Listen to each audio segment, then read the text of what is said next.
Welcome to the world of science fiction.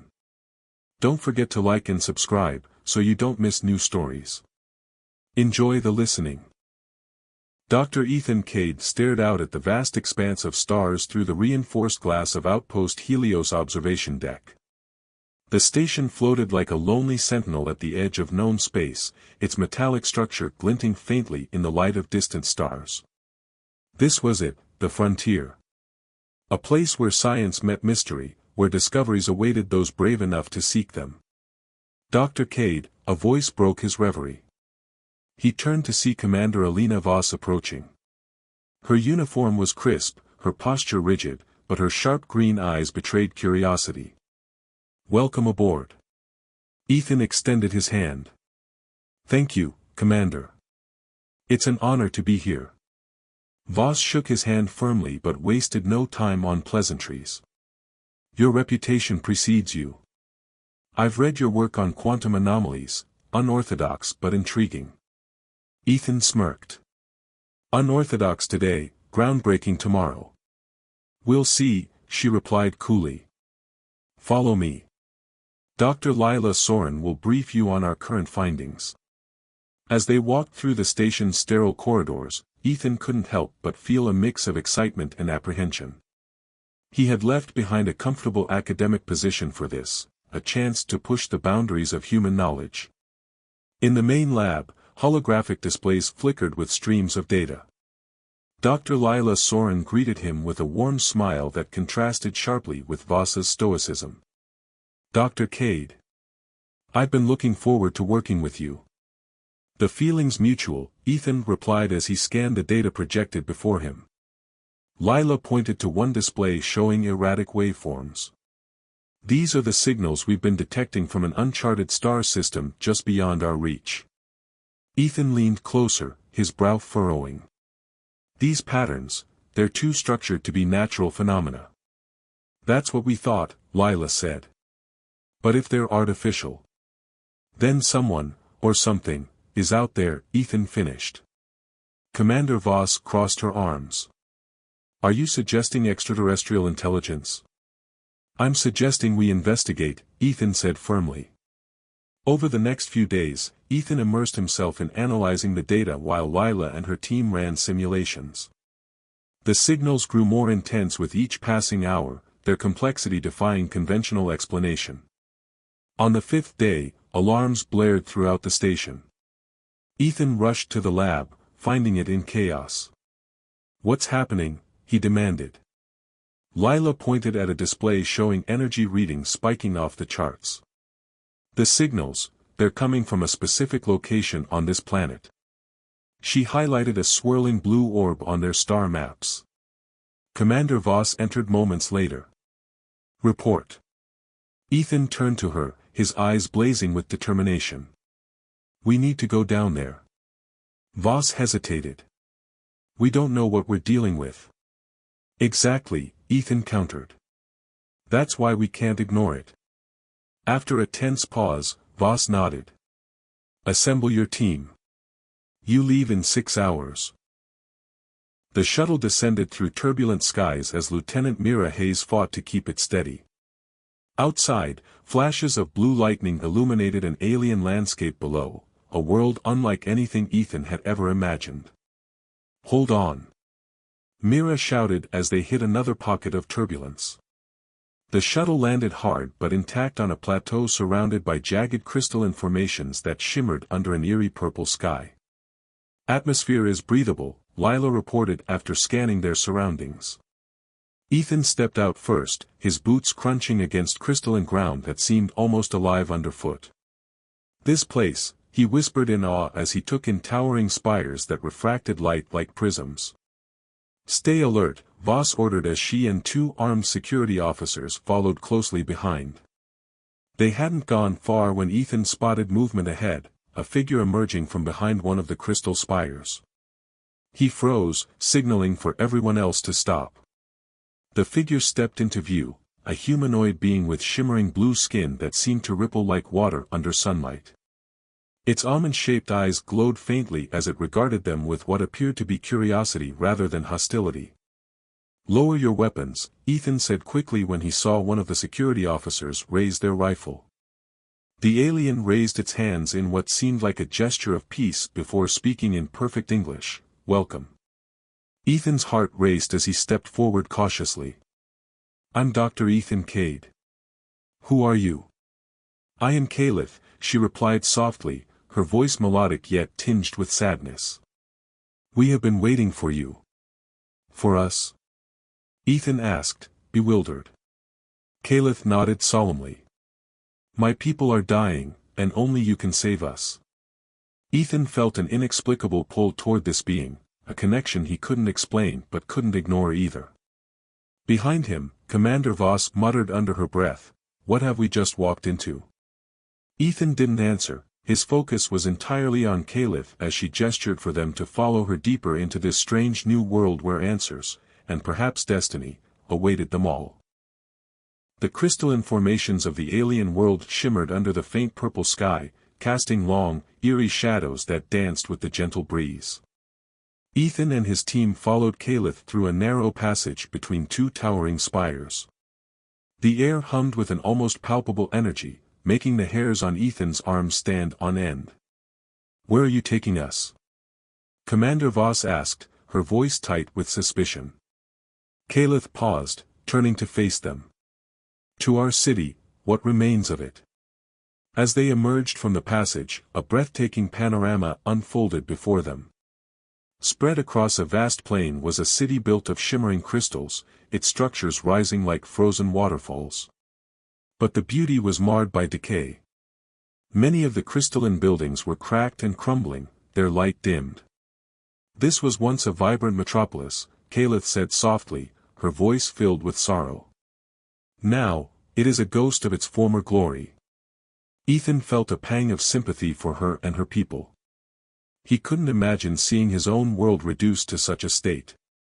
As they walked through the city, other aliens emerged from the shadows, their blue skin shimmering like Caliph's. They regarded the humans with a mixture of curiosity and hope. "These are my people," Caliph said. "The last of the Arav." "Arav," Ethan repeated, committing the name to memory.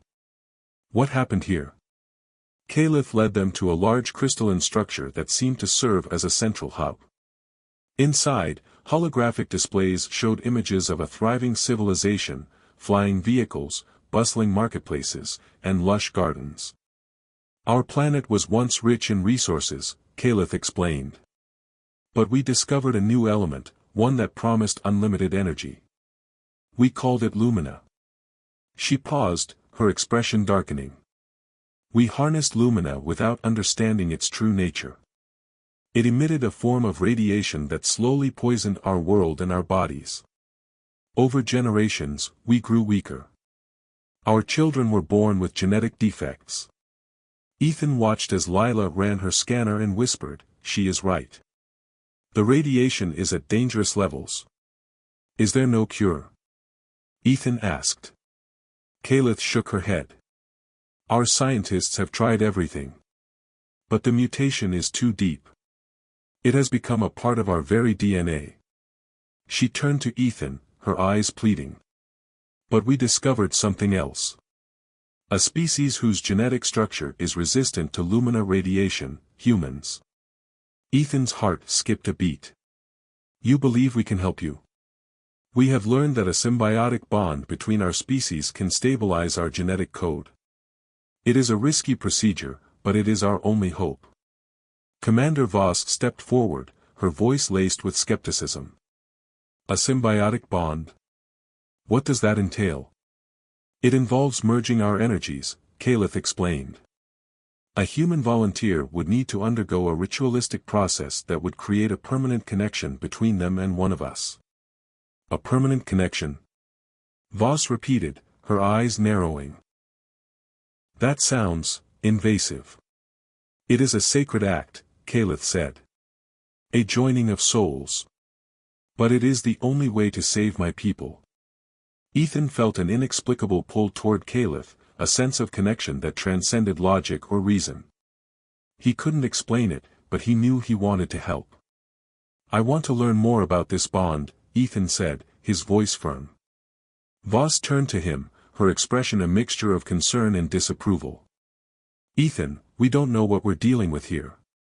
This could be a trap." "I understand the risks," Ethan replied. "But if there's even a chance we can save these people, we have to try." Over the next few days, Ethan dedicated himself to studying Arab physiology and the bonding process. Caliph guided him through their ancient texts and rituals, explaining the science and spirituality behind the merging of energies. The bonding ritual, as Caliph described it, was more than just a physical act. It was a deep spiritual union that would create a lasting connection between the two individuals. The bond would allow them to share thoughts, emotions, and even physical sensations. Ethan found himself drawn to the idea of such a profound connection. He had always been a solitary person, focused on his work. But the thought of sharing his life with someone, even an alien, was strangely appealing. As he spent more time with Caliph, he found himself growing closer to her. He admired her strength, her intelligence, and her unwavering commitment to her people. He began to feel a genuine affection for her, a bond that went beyond scientific curiosity. One evening, as they sat together in the crystalline hub, Ethan turned to Caliph and asked, "Why me? Why did you wait for humans?" Caliph smiled softly. "We studied your species for a long time. We observed your resilience, your creativity, and your capacity for compassion. We believed that you were the only ones who could understand our plight." She paused, her eyes meeting his. "And I sensed something special in you, Ethan. A willingness to look beyond the surface, to embrace the unknown." Ethan felt his heart swell with emotion. "I won't let you down," he promised. Meanwhile, tensions were rising among the human crew. Some were supportive of Ethan's efforts, but others were deeply suspicious of Caliph and her people. "We can't just trust them," Lieutenant Mira Hayes said during a private conversation with Commander Voss. "They could be manipulating us." "I share your concerns, Mira," Voss replied. "But we have to give Ethan a chance. If there's a way to help these people without endangering ourselves, we should explore it." "But what if there isn't?" Mira countered. "What if this whole thing is a ruse to get us to lower our defenses?" Voss sighed. "Then we'll deal with it. But we can't let fear dictate our actions." As Ethan prepared to undergo the bonding ritual, he couldn't shake the feeling that he was walking into the unknown. He knew that the risks were great, but he also knew that he couldn't turn his back on Caliph and her people. He found Caliph in a secluded chamber, surrounded by glowing crystals. She wore a ceremonial robe made of shimmering blue fabric. "Are you ready?" she asked, her voice soft. Ethan nodded. "As I'll ever be." Caliph smiled. "Then let us begin." She took his hands and led him to the center of the chamber. As she began to chant in her melodic language, the crystals around them began to glow brighter, bathing the room in a warm, pulsating light. Ethan closed his eyes and focused on Caliph's voice, letting it wash over him like a soothing wave. He felt a strange energy building within him, a sensation unlike anything he had ever experienced before. As the chanting reached a crescendo, Ethan felt a jolt of electricity surge through his body. He gasped, his eyes snapping open. Caliph's eyes glowed with an intense light. "The bond is forming," she whispered. Ethan felt a strange sensation, as if his mind were expanding, reaching out to touch something beyond himself. He saw flashes of images, Caliph's memories, her emotions, her hopes and fears. He felt her joy, her sorrow, her unwavering love for her people. And he knew, in that moment, that he had made the right choice. The energy surged again, even stronger this time. Ethan cried out, his body trembling. Then, everything went black. Zane watched as Leah gracefully removed her ceremonial robe, revealing her shimmering blue skin beneath. The bioluminescent crystals around them cast an ethereal glow, illuminating her every curve and contour. He felt a surge of desire, mixed with a deep sense of reverence for this alien being who had captured his heart. The bonding, Leah began, her voice soft but firm, is a sacred union. It's not merely a physical act, but a merging of our very essences. Are you certain you wish to proceed, Zane? Zane reached out, his fingers tracing the delicate lines of her face. Leah, I've never been more certain of anything in my life. I want to be with you, in every way possible. Leah smiled, a radiant expression that lit up the entire garden. Then let us begin. She guided him to a circular platform made of interconnected crystals.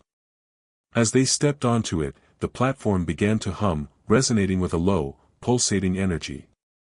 Leah instructed Zane to lie down, and she positioned herself above him, her eyes locked on his. Close your eyes, Zane, she whispered. Focus on my voice, and let the energy flow through you. Zane obeyed, shutting out the visual stimuli and concentrating on Leah's melodic tones. She began to chant in her native language, a series of rhythmic syllables that vibrated through his body. He felt a tingling sensation spreading from his toes to the crown of his head. As the chanting intensified, the crystals around them began to glow brighter, bathing the platform in a warm, pulsating light. Zane felt a strange energy building within him, a sensation unlike anything he had ever experienced before. He saw flashes of images, Leah's memories, her emotions, her hopes and fears. He felt her joy, her sorrow, her unwavering love for her people. And he knew, in that moment, that he had made the right choice. The chanting reached a crescendo, and Zane felt a surge of energy unlike anything he'd ever experienced. It was intense, overwhelming, but also profoundly pleasurable. He gasped, his body arching against the platform.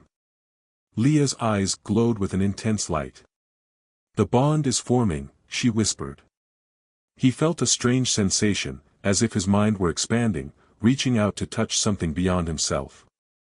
He saw flashes of images, Leah's memories, her emotions, her hopes and fears. He felt her joy, her sorrow, her unwavering love for her people. And he knew, in that moment, that he had made the right choice. The energy surged again, even stronger this time. Zane cried out, his body trembling. Then, everything went black.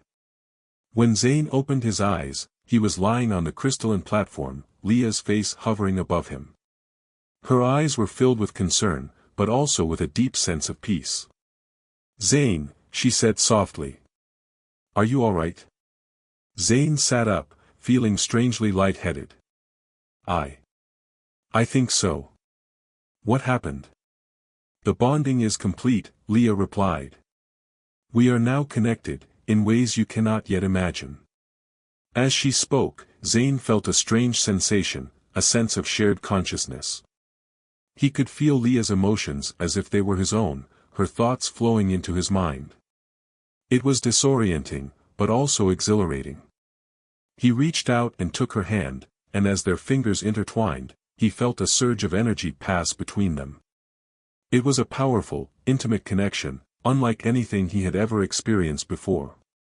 I can feel you, Zane stammered, his voice filled with awe. I can feel your thoughts, your emotions. Leah smiled. Yes, Zane. We are now one. Our minds, our bodies, our souls, intertwined. As they lay there, basking in the afterglow of the bonding ritual, Zane knew that his life had changed forever. He was now irrevocably linked to Leah, to her people, and to their struggle for survival. But as they celebrated their union, tensions were brewing back at Outpost Helios. Commander Voss, deeply worried about the ethical implications of Zane's actions, held a meeting with her senior staff. This situation has become increasingly complex, Voss stated, her voice grave. Dr. Cade's bonding with this alien, it's unprecedented. We don't know the long-term effects either on him or on us. Lieutenant Hayes, ever the pragmatist, voiced her concerns. Commander, with all due respect, I think we're playing a dangerous game here. We're putting all our eggs in one basket, trusting these aliens without knowing their true motives. Dr. Soren, while sympathetic to the Arabs' plight, also expressed reservations. I agree that we need to proceed with caution. The bonding process could have unforeseen consequences. We need to monitor Dr. Cade closely. Voss nodded grimly. I've already contacted Starfleet Command. They're sending a medical team to evaluate Dr. Cade and determine whether he's fit for duty. Meanwhile, back on the planet, Zane and Leah were exploring the depths of their newfound connection. They spent hours communicating telepathically, sharing their deepest thoughts and emotions. Zane learned more about the Arabs' history, their culture, and their struggles. He discovered that they were a peaceful, enlightened race who had always strived for harmony with nature. But their pursuit of Lumina had led them down a path of destruction, and now they were on the brink of extinction. Leah, in turn, learned about Zane's life on Earth, his scientific ambitions, and his lonely existence. She sensed his deep-seated desire for connection, his yearning for something more than the sterile world of science. As they grew closer, Zane realized that he was falling deeply in love with Leah. Her beauty, her intelligence, her compassion, all these qualities drew him to her like a moth to a flame. One evening, as they stood together on a cliff overlooking the crystalline city, Zane turned to Leah and said, "I love you, Leah. I never thought I could feel this way about anyone, let alone an alien. But you've changed everything for me." Leah smiled, her eyes shimmering with tears. "I love you too, Zane. You've given me hope, when I thought there was none left. You've shown me that even in the darkest of times, there is still beauty and light in the universe." They embraced, their bodies melding together, their minds intertwined. In that moment, they felt an overwhelming sense of peace and unity, a feeling that transcended the boundaries of species and culture. But their happiness was short-lived. Back at Outpost Helios, the medical team from Starfleet Command had arrived, and they were eager to examine Zane. Commander Voss contacted Zane through his comm device. "Dr. Cade, please report to the landing site immediately. The Starfleet medical team is here to conduct a routine evaluation." Zane frowned. He knew what this meant. They were questioning his fitness for duty, his sanity, his ability to make rational decisions. He turned to Leah, his eyes filled with worry. "They're coming for me," he said. "They want to take me away from you." Leah placed a hand on his cheek, her touch sending a wave of calming energy through him. "Do not fear, Zane. Our bond is strong. They cannot separate us." But as Zane prepared to face the Starfleet medical team, he couldn't shake the feeling that their newfound love was about to be tested in ways they could never have imagined. The conflict between his loyalty to humanity and his love for Leah was about to come to a head.